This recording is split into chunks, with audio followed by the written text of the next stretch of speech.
ನಮಸ್ತೆ ವೀಕ್ಷಕರೇ, Kumar news one Kannada ಚಾನಲ್ಗೆ ಮತ್ತೆ ನಿಮ್ಮೆಲ್ಲರಿಗೂ ಸ್ವಾಗತ. ಸಿಎಂ ಸಿದ್ದರಾಮಯ್ಯ ವಿರುದ್ಧ ಸಿಬಿಐ ತನಿಖೆ ಸಾಧ್ಯತೆ, ಕುತೂಹಲ ಮೂಡಿಸಿದ ರಾಜ್ಯಪಾಲರ ನಡೆ. ಇದರೆಲ್ಲರ ಕಂಪ್ಲೀಟ್ ಡೀಟೇಲ್ನ ನಾನು ನಿಮ್ಮ ಮುಂದೆ ಇಡ್ತಾ ಹೋಗ್ತೀನಿ ವೀಕ್ಷಕರೇ. ಅದಕ್ಕೂ ಮುಂಚೆ ನಮ್ಮ ಚಾನಲ್ನ ನೀವು ಇನ್ನೂ ಸಬ್ಸ್ಕ್ರೈಬ್ ಮಾಡ್ಕೊಂಡಿಲ್ಲ ಅಂದರೆ ದಯವಿಟ್ಟು ಸಬ್ಸ್ಕ್ರೈಬ್ ಮಾಡ್ಕೊಳ್ಳಿ ಮತ್ತು ಬೆಲ್ ಬಟನ್ ಮೇಲೆ ಕ್ಲಿಕ್ ಮಾಡಿ.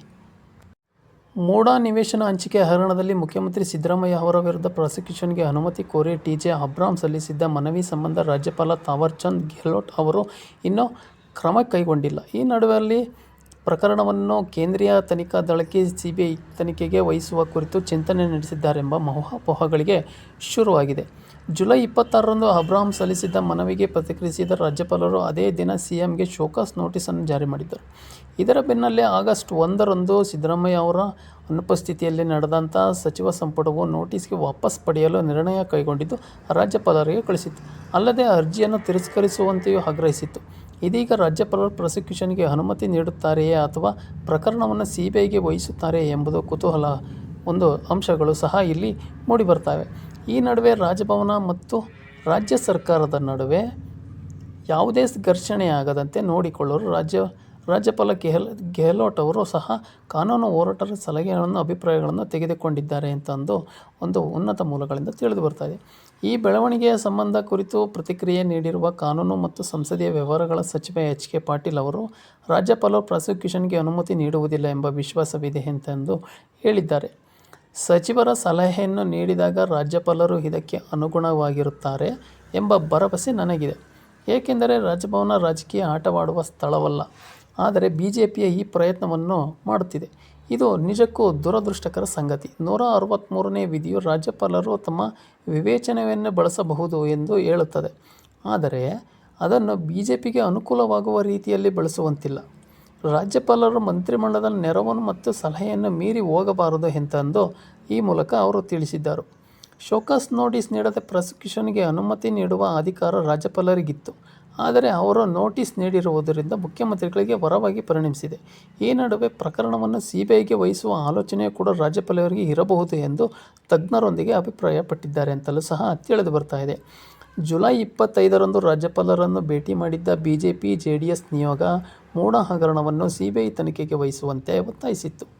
ಮೈಸೂರು ನಗರಾಭಿವೃದ್ಧಿ ಪ್ರಾಧಿಕಾರದ ನಿವೇಶನ ಹಂಚಿಕೆ ವಿಚಾರದಲ್ಲಿ ಭಾರೀ ಅಕ್ರಮ ನಡೆದಿದೆ ಎಂದು ಆರೋಪಿಸಲಾಗಿತ್ತು. 50-50 ಅನುಪಾತದಲ್ಲಿ ಸರಿಯಾಗಿ ಹಂಚಿಕೆ ಮಾಡದೆ ಬೇಕಾಬಿಟ್ಟಿ ಹಂಚಿಕೆ ಮಾಡಲಾಗಿದ್ದು, ಅಂದಾಜು 5,000 ಕೋಟಿಯಷ್ಟು ಭಾರೀ ಅಕ್ರಮ ನಡೆದಿದೆ ಎಂದು ಹೇಳಲಾಗ್ತಿದೆ. ಈ ವಿಚಾರವಾಗಿ ನಗರಾಭಿವೃದ್ಧಿ ಇಲಾಖೆಗೆ ಕಳೆದ 1 ವರ್ಷದಿಂದ 15 ಪತ್ರಗಳನ್ನು ಬರೆದಿದ್ದ ಮೈಸೂರು ಜಿಲ್ಲಾಧಿಕಾರಿ ಕೆ.ವಿ. ರಾಜೇಂದ್ರ ಅವರು 50-50 ಅನುಪಾತದಲ್ಲಿ ರದ್ದುಪಡಿಸಿ ಸೂಕ್ತ ಕ್ರಮ ಕೈಗೊಳ್ಳಬೇಕು ಎಂದು ಮನವಿ ಸಹ ಮಾಡಿದರು. ಜೊತೆಗೆ ತನಿಖಾ ಸಮಿತಿ ರಚಿಸಿ ಮೂಡಾ ಆಯುಕ್ತರ ವಿಚಾರಣೆ ಮಾಡುವ ಅಗತ್ಯವಿದೆ ಎಂದು ಪತ್ರದಲ್ಲಿ ತಿಳಿಸಿದ್ದರು. ಆದರೆ ಸರ್ಕಾರ ಮಾತ್ರ ಯಾವುದೇ ಕ್ರಮಗಳನ್ನು ಕೈಗೊಂಡಿರಲಿಲ್ಲ. ಯಾವುದೇ ಒಂದು ಬಡಾವಣೆಯ ನಿರ್ಮಾಣ ಮಾಡುವಾಗ ನಗರಾಭಿವೃದ್ಧಿ ಪ್ರಾಧಿಕಾರಗಳ ರೈತರನ್ನು ಒಪ್ಪಿಸಿ ಭೂಸ್ವಾಧೀನ ಮಾಡಬೇಕಾಗ್ತದೆ. ಹೀಗೆ ಮಾಡುವ ಸಂದರ್ಭದಲ್ಲಿ ರೈತರಿಗೆ ಪರಿಹಾರ ರೂಪದಲ್ಲಿ ಭೂಮಿಯ ಮೌಲ್ಯದಷ್ಟು ಹಣವನ್ನು ಸಹ ಅಥವಾ ಲೇಔಟ್ ಮಾಡುವಾಗ 50% ನಿವೇಶನಗಳನ್ನು ನೀಡಬೇಕೆಂದು ಒಪ್ಪಂದವಾಗುತ್ತದೆ. ಇವೆರಡೂ ಅಲ್ಲದಿದ್ದರೂ ವಶಪಡಿಸಿಕೊಂಡ ಭೂಮಿಯ ಮೌಲ್ಯದಷ್ಟೇ ಭೂಮಿಯನ್ನು ಇನ್ನೊಂದು ಕಡೆ ಗುರುತು ಮಾಡಿ ನೀಡುವುದು ಪ್ರಾಧಿಕಾರದ ಹೊಣೆಗಾರಿಕೆಯಾಗಿರುತ್ತದೆ. ಆದರೆ ಮೈಸೂರಿನಲ್ಲಿ ನಿರ್ಮಿಸಲ್ಪಟ್ಟಿದ್ದ ಬಡಾವಣೆಯ ಆ ರೀತಿಯ ಯಾವುದೇ ಮಾನದಂಡವನ್ನು ಅನುಸರಿಸಲಾಗಿಲ್ಲ ಎಂಬುದು ಈಗ ಕೇಳಿಬರುತ್ತಿರುವ ಆರೋಪ. ಹಲವಾರು ಪ್ರಕರಣದಲ್ಲಿ ಭೂಮಾಲೀಕರಿಗೆ ಪರಿಹಾರ ನೀಡಿಲ್ಲ, 50% ನಿವೇಶನಗಳನ್ನು ನೀಡಿಲ್ಲ, ಬೇರೆಡೆ ಭೂಮಿಯನ್ನು ನಿಗದಿಪಡಿಸಿಲ್ಲ. ಅದಕ್ಕೆ ಬದಲಾಗಿ ಅರ್ಜಿಗಳನ್ನು ಹಿರಿತನದ ಪರಿಗಣಿಸದೆ ಅಕ್ರಮವಾಗಿ ಸೈಟ್ಗಳನ್ನು ನೀಡಲಾಗಿದೆ ಎಂದು ಒಂದು ಗಂಭೀರ ಆರೋಪವನ್ನು ಕೇಳಿಬಂದಿರೋದರಿಂದ ಈ ಒಂದು ತನಿಖೆಯನ್ನು ಸಿಬಿಐಗೆ ಒಪ್ಪಿಸೋದ್ರ ಮೂಲಕ ಈ ಒಂದು ಕೂಲಂಕುಷವಾದಂಥ ಒಂದು ತನಿಖೆಯನ್ನು ನಡೆಸಬೇಕು ಅಂತಂದು ಬಿಜೆಪಿಯೂ ಸಹ ಒಂದು ಒತ್ತಾಯ ಮಾಡ್ತಾ ಇದೆ.